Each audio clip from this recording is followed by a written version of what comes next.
In the lead up to their fight, Regis Prograis felt like he needed to speak on Jack Catterall and his position. They were supposed to fight in August originally, and the fight was postponed due to Catterall sustaining an injury. But Regis, who is known to talk, had something to say. And that what he had to say found him not in the best of graces, because, Regis says things at times that can be offensive and sometimes misdirecting people.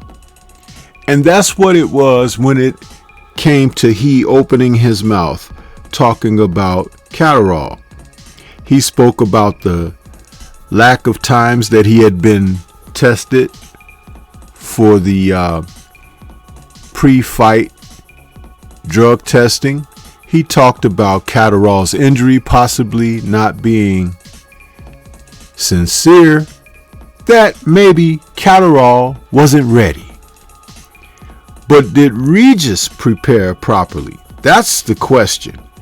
And we got some answers, because on the 26th from Manchester, they fought, and it was now time to put up or shut up. And we found out exactly what the deal was when the smoke cleared. Let's talk about the fight and what happened.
When first announced, I felt that the battle at junior welterweight between Regis Prograis and Jack Catterall would be a fight worth tuning into, because it was going to bring out some truths.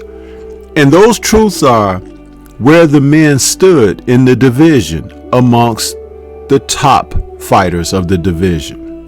Now, being a former two-time world champion, Prograis brought a pedigree that, though Catterall had not had the opportunity to enjoy that experience, I felt that Catterall was an uncrowned champion, because it was the man that Prograis lost his title to originally, Josh Taylor, who was the man of the division.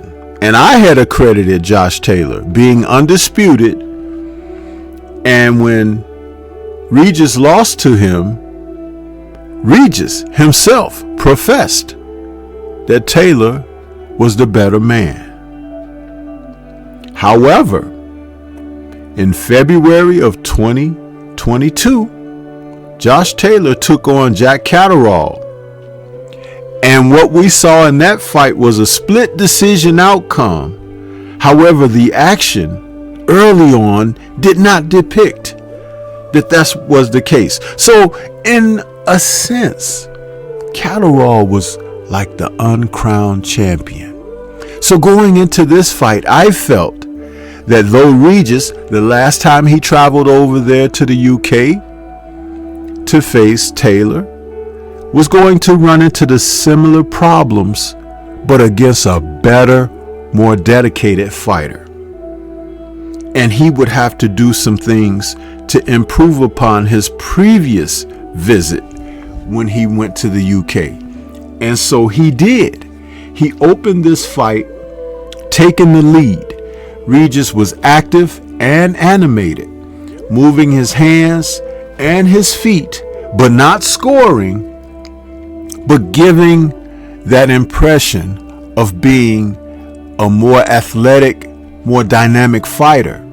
However, Catterall, whom I've talked about this regarding him, is a throwback fighter, and he's very patient. And as he watched everything that Regis was doing, he was biding his time, learning the patterns, learning how to adjust his timing. So though Regis, who opened up, like I said, trying to take the lead, he wasn't scoring a great deal. But every once in a while, when a punch did land and score strongly, it was Catterall. Catterall's jab was fierce. When he struck Regis with that jab, it was precise, it was on point, and it was solid enough to kind of make Regis take note. I noticed after 2 rounds, there was some swelling on the right side of Regis's face.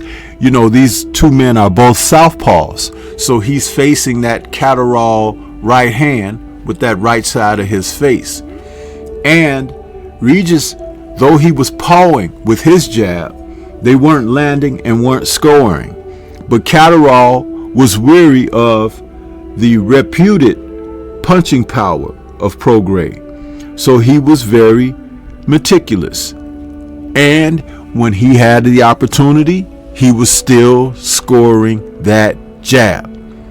Regis at certain times would lunge and leap and sometimes look wild and off balance. But Catterall, who would dance away and try his best to keep the fight in the center of the ring, not allowing Regis to get him against the ropes at all.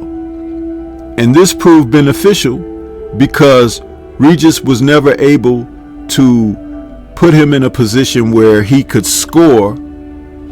And that was something that we noted too, that there was no infighting here, no fighting on the inside. When they fell into some clinches, the ref would separate and get them back to what they were doing.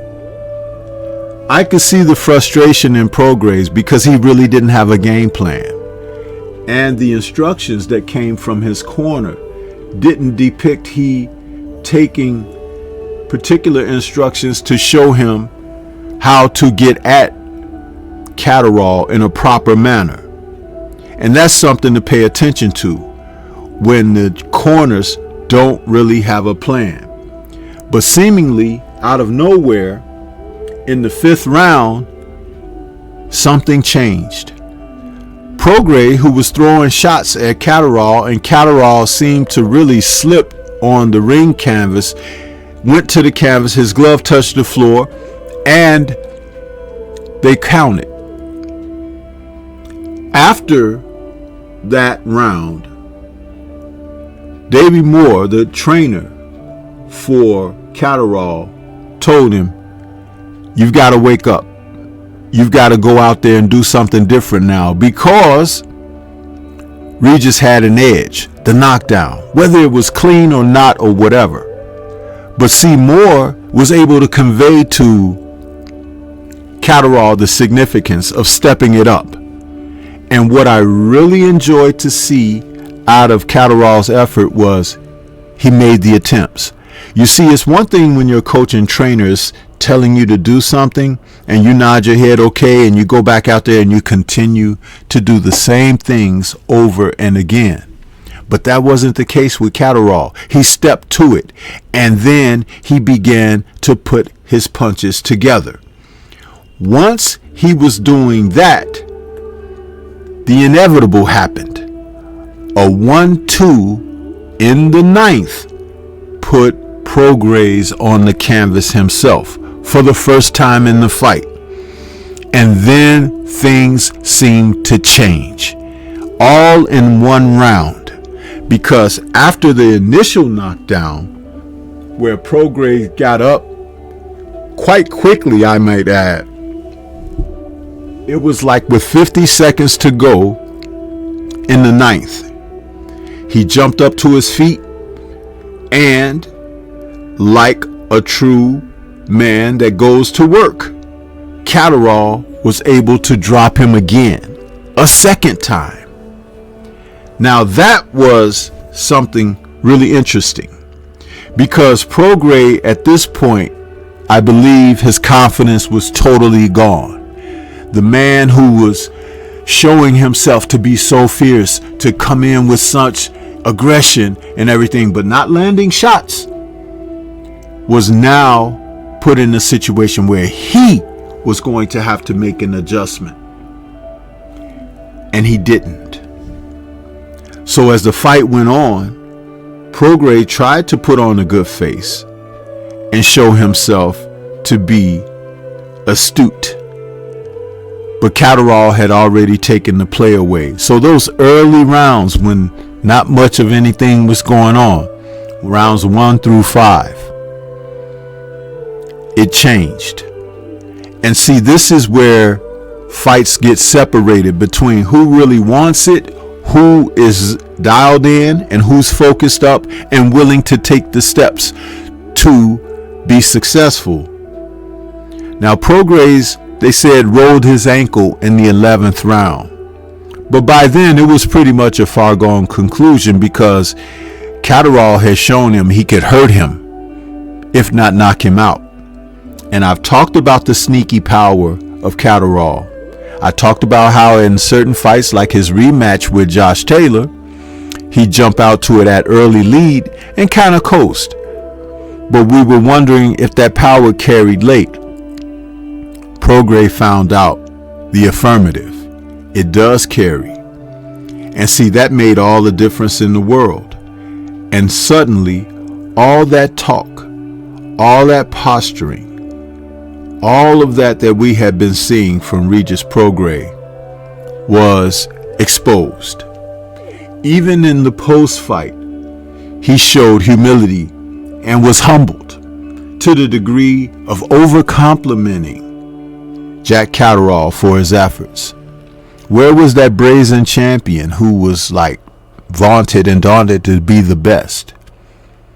You know, seemingly after each defeat, Regis has shown us who he truly is by giving in and giving way to the conqueror. That to me means that he has accepted his second-class status and has been given the honor upon the victor. But still hating on Devin Haney, he says Catterall is the best that he's ever faced. Maybe, maybe not. He's the latest, and now Prograis is thinking about retiring. And if not retiring, moving on to bare-fisted, bare-knuckle fighting? Really? Okay. Such be the case. But we know what side the bread is buttered on.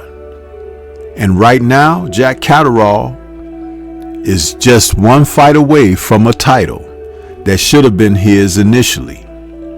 He's already conquered 2 champions, Taylor and Prograis. What'll be next? We must tune in and see. This is Stormy B-Man. Shout out to the mighty LDBC and Liberated Perspective a third eye view of the world. For more content such as this, please like, comment, subscribe, and share. Let me know what you think about this fight and the editorial. Leave comments and let's discuss. Peace to everyone out there, and everyone please remain safe.